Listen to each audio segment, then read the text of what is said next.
Je vous propose que l'on enchaîne dans les topos et que l'on réserve un temps donc, en fin de plénière pour répondre aux questions que vous aurez. Donc c'est Isabelle Durieux, qui est à Lyon, responsable du CRCM adulte à Lyon, qui va nous parler de l'intérêt des bases de données dans l'évaluation médico-économique des modulateurs. Donc Isabelle, c'est à toi. Merci beaucoup. Merci Philippe, bonjour à tous. Est-ce qu'on m'entend bien? Oui. Merci. Alors, je vous remercie de m'avoir proposé de présenter cette thématique de l'intérêt, l'apport possible des bases de données dans l'évaluation non médico-économique, mais au-delà des modulateurs. C'est un travail qui est engagé grâce au soutien de Vaincre la mucoviscidose depuis presque 2 ans, mais les démarches réglementaires sont longues et les analyses complexes. Donc, nous arrivons progressivement au bout d'une partie du chemin et je vais vous en présenter les premiers résultats. C'est un travail que nous menons avec notre équipe de recherche à Lyon sur l'équipe de santé publique et également la structure PEL, qui est une start-up émanant de l'université qui est spécialisée dans le travail sur les bases de données et l'analyse des médicaments dans différentes pathologies, dont l'asthme, la BPCO et les consommations de soins en médecine générale. Alors, je vais essayer de changer les diapositives. Je n'arrive pas à changer les diapositives.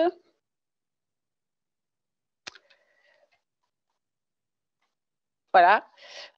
Avant de rentrer dans le sujet de notre travail, peut-être certains d'entre vous ont besoin de savoir ce que représentent les bases de données médico-administratives. Je dois dire qu'avant de me pencher sur ce projet, je n'avais pas une connaissance très évidente de ce qu'était le SNDS. C'est un entrepôt de données médico-administratives qui est la réunion de nombreuses bases de données dont vous avez sans doute davantage entendu parler, puisqu'il regroupe tout à la fois les données de l'assurance maladie, qu'on appelle les données SNIRAM, mais également les données du PMSI renseignées par les hôpitaux et les causes de décès renseignées au sein du CEPIDC.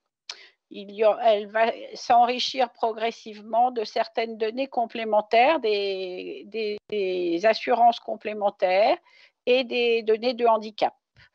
Et ce sont toutes ces données qui alimentent le SNDS et qui lui met à disposition des équipes de recherche habilitées ces données pour réaliser les études, soit par extraction ciblée, comme c'est notre cas, soit pour les pathologies très fréquentes sur des populations qui sont des échantillons généralistes, soit de temps en temps, en particulier pour l'industrie, sur des données agrégées.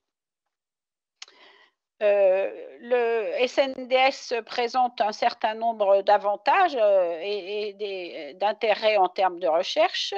C'est une des bases de données de santé les plus importantes du monde et ça a l'intérêt surtout d'être une base de données qui a la quasi-exhaustivité de la population française et qui a aussi le gros intérêt de rassembler à la fois les données de santé des consommations de ville et hospitalières, ce qui permet de travailler sur un parcours de soins assez complet des malades.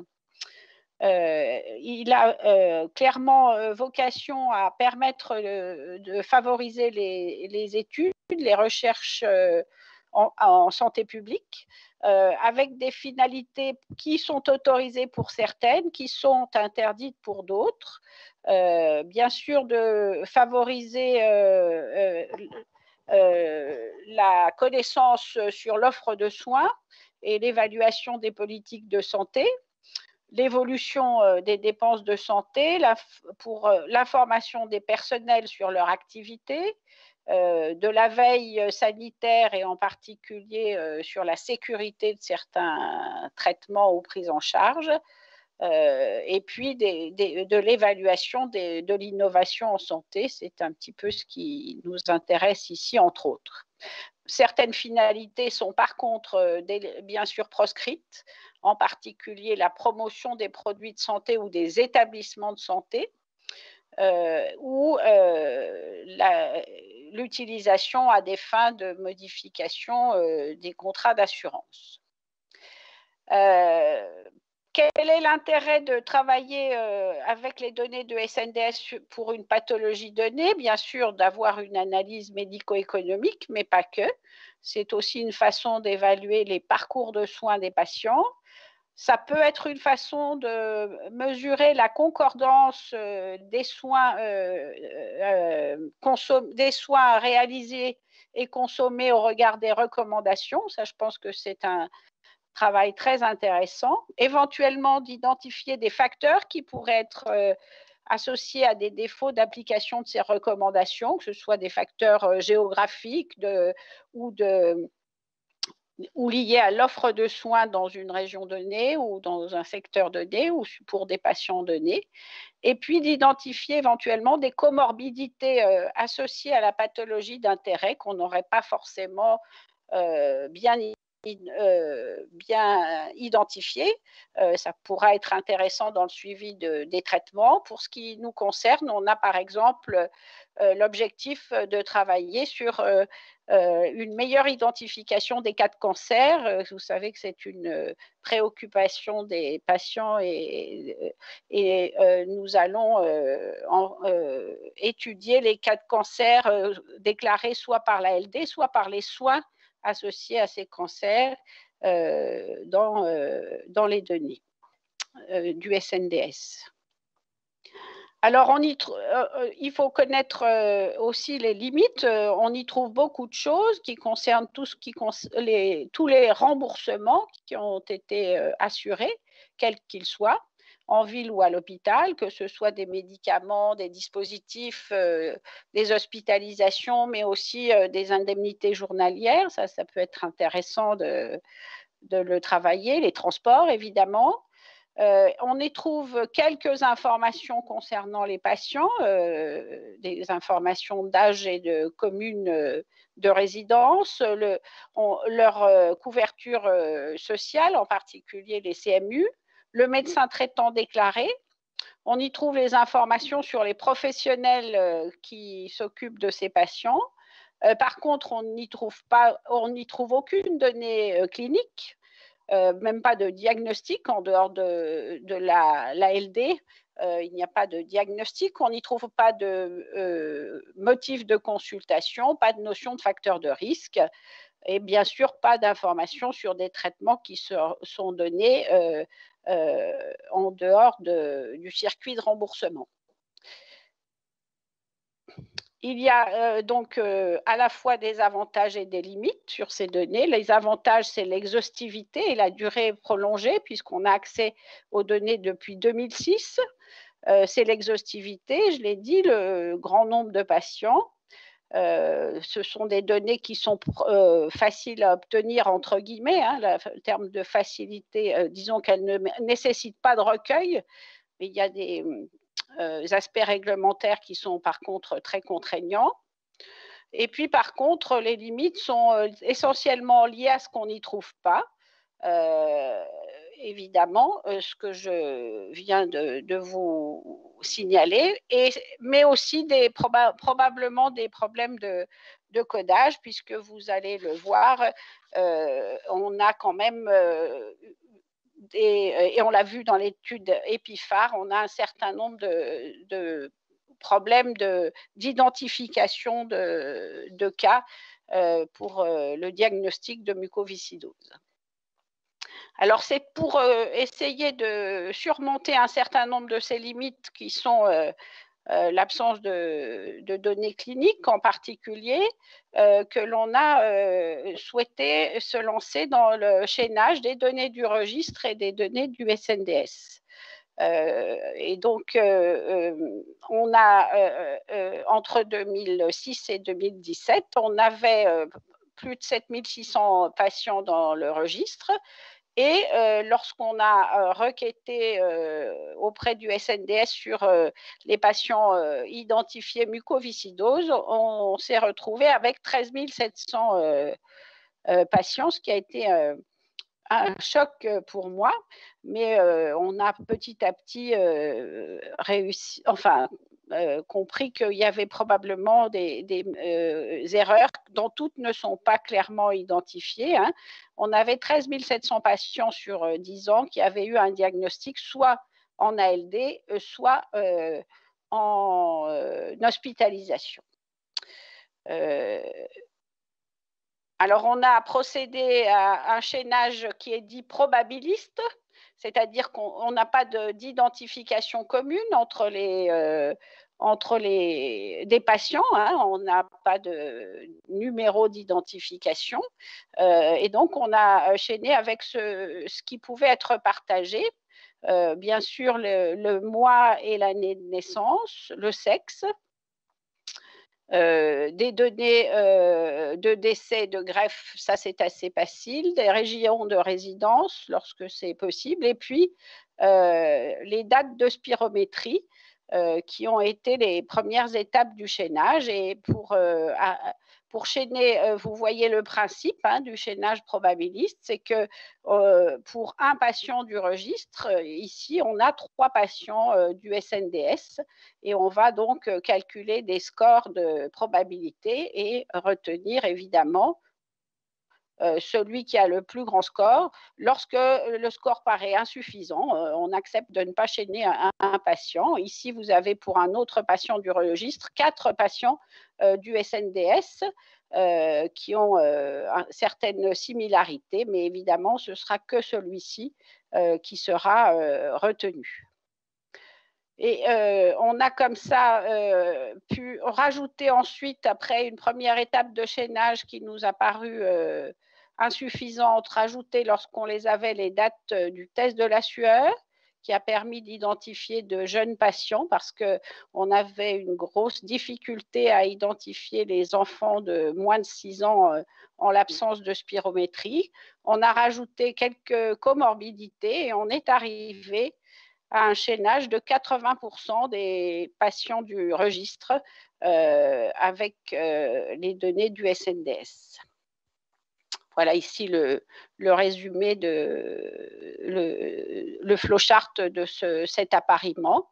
Vous avez donc 6187 patients, parmi eux 815 ont eu une transplantation pulmonaire pendant le suivi et 227 sont décédés sans transplantation. On a le projet de s'intéresser au parcours de soins de ces patients décédés sans transplantation.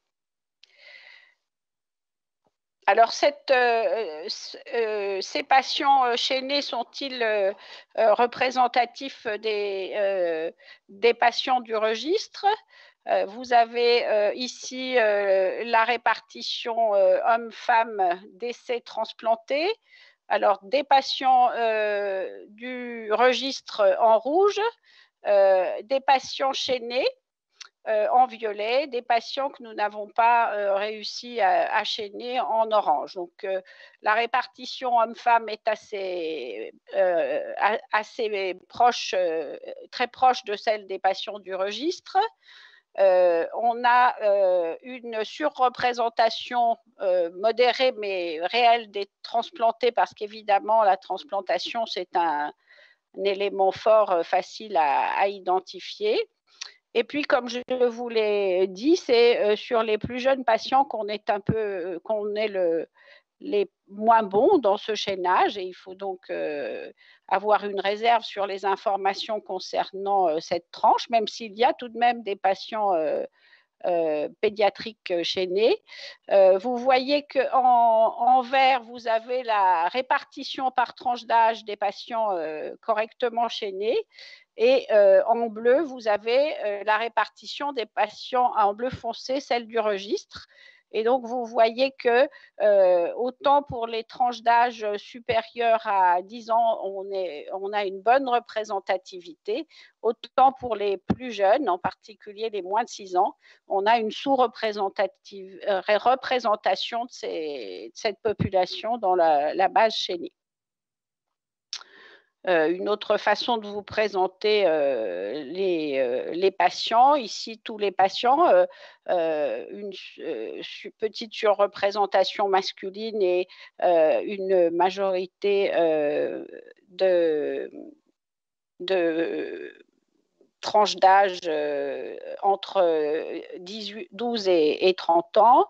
Chez les patients greffés, pardon, excusez-moi, je vais essayer de revenir en arrière. Est-ce que j'ai perdu la présentation, voilà. Est-ce que, bon, on va passer, ça n'a pas beaucoup d'importance.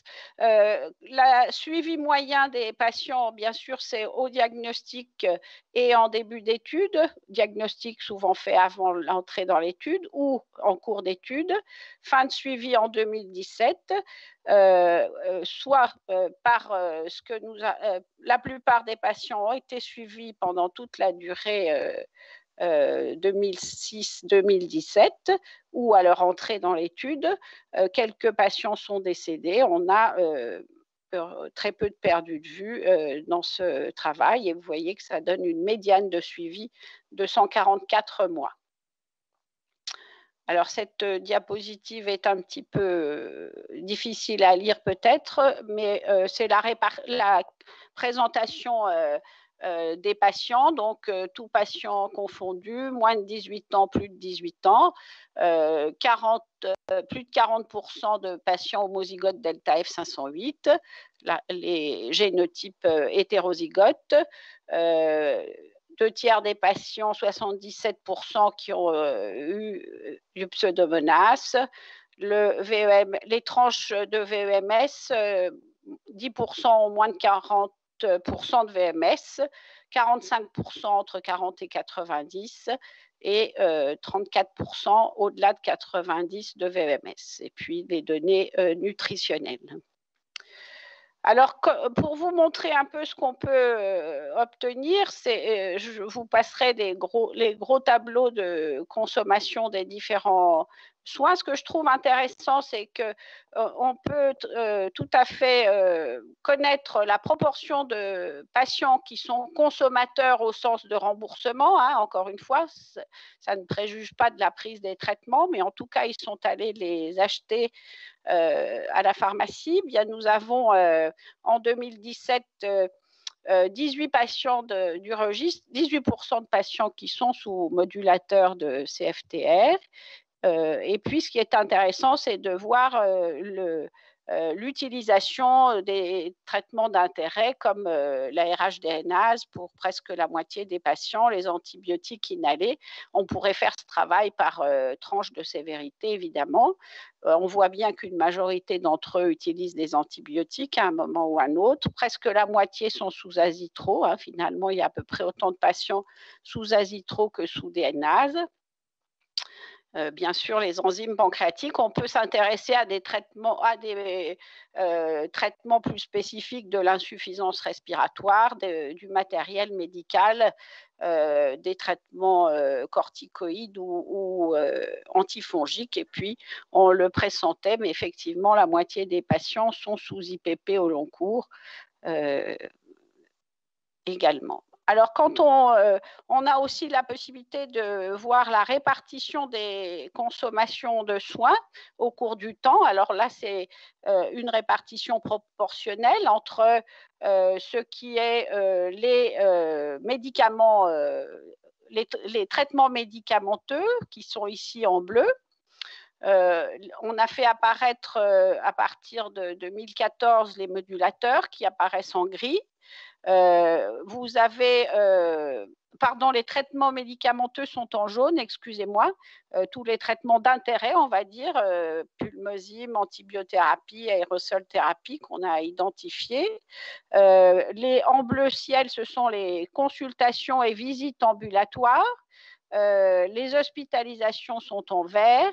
Et puis, il y a d'autres choses, les arrêts maladie, les transports. Donc, la répartition est restée relativement équilibrée jusqu'à 2014. Et vous voyez que à partir de 2014, on voit apparaître les modulateurs qui prennent l'essentiel de la proportion des dépenses aux dépens des autres traitements, et y compris des hospitalisations. Vous avez ici la répartition par grand poste et par tranche d'âge.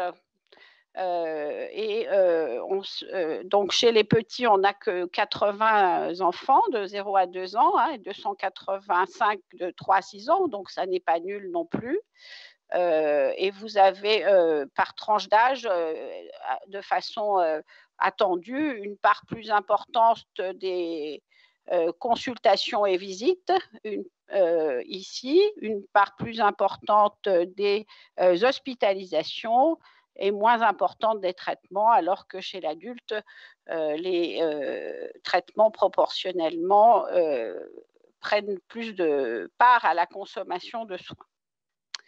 Alors, lorsqu'on regarde en évolution coût moyen par patient et par année calendaire, là, vous avez en ordonnée les euros, eh bien, depuis 2006, on constate évidemment qu'on a une augmentation assez régulière du coût moyen par patient.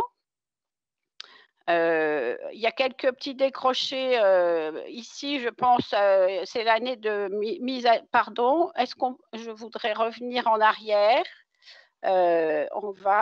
Voilà, l'année de mise à disposition de la tobramycine inhalée en 2007.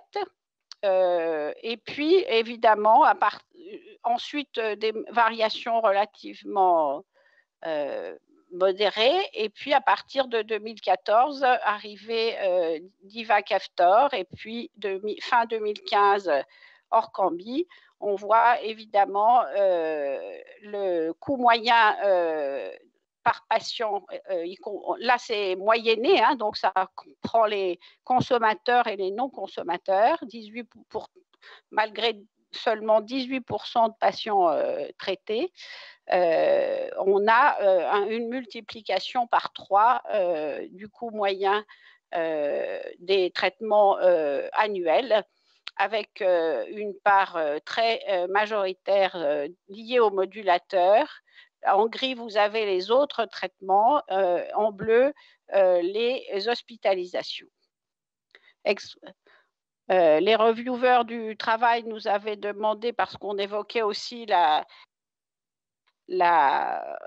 l'augmentation du nombre d'adultes et de l'espérance du nombre d'adultes dans l'augmentation globale du coût des traitements. Et on a donc mis en parallèle l'âge moyen de la population entre 2006 et 2017 avec les consommations de soins. Si on le représente d'une autre façon, ça donne aussi une information importante sur la distribution des coûts par patient. Donc, 72% sont liés aux médicaments, tout confondu, mais parmi ceux-là, c'est 51% liés aux modulateurs, 15% seulement aux hospitalisations, le reste étant beaucoup moindre dans la part de consommation de soins. Alors, qu'est-ce qu'on peut retenir de cette première analyse? Que le coût moyen par patient pour l'assurance maladie a été multiplié par 3 entre 2006 et 2017. Qu'aujourd'hui, ce coût est essentiellement porté pour plus de la moitié par les traitements médicamenteux et par les modulateurs en particulier, et cela avant même l'arrivée des modulateurs hautement efficaces et de la trithérapie, et qu'on sent bien que même si on supprimait les hospitalisations et les traitements associés. On ne pourrait pas, l'impact des modulateurs sur le coût n'est pas susceptible d'influer significativement sur le coût global. Quelles sont les perspectives possibles avec ce type d'outils? Eh bien, nous avons en projet de travailler sur les consommations de soins par groupe phénotypique de patients avec Pierre-Régis Burgel et nous avons le soutien pour une première année de vaincre la mucoviscidose et déposer la suite du projet à l'appel à projet scientifique cette année. Nous avons obtenu un PHRC pour essayer de mesurer l'efficacité des modulateurs en fonction des traitements pris par les patients et sur la mesure de l'impact des réductions de traitement qu'on est susceptible d'observer. Alors, c'est une étude qui a eu son financement, mais nous sommes actuellement dans les démarches réglementaires qui sont très compliquées pour l'extension de à 2018 des données. Et la CNIL est très pusillanime sur le fait de ne se limiter qu'à l'extraction des données des patients traités. Il y a des échanges et un projet entre Vaincre la mucoviscidose, Vertex et Pélion pour travailler sur la prise en charge des patients et une comparaison des cohortes soit historiques, soit traitées, non traitées. Et puis, on espère améliorer la qualité du chaînage en allant vers une identification meilleure des patients qui permettrait un chaînage déterministe. Cela pourrait peut-être être obtenu grâce à un appel à projet auquel nous allons répondre avec Isabelle Sermet, Pierre Régis, Vaincre la mucoviscidose, Ariette, sur l'appel à projet base de données maladies rares qui, s'il nous était accordé, permettrait peut-être d'améliorer l'identification des patients, de travailler donc sur les plus jeunes et puis de travailler sur une modélisation possible des parcours de soins à l'aube des nouveaux modulateurs. Je vous remercie de votre attention et je remercie encore les personnes qui travaillent sur ce projet qui a été possible, bien sûr, avec l'équipe Registre. Lydie et Clément ont largement participé à fournir les données. L'équipe de Pélion avec Eric Van Gans et Manon Bellassem, Marie Vipré de notre équipe de recherche, et puis tous ceux qui souhaiteront travailler avec nous avec plaisir. Merci à vous. Très bien, merci beaucoup Isabelle pour cette présentation et surtout la mise au point un petit peu et des possibilités qui sont nombreuses d'utilisation de ces bases de données de santé.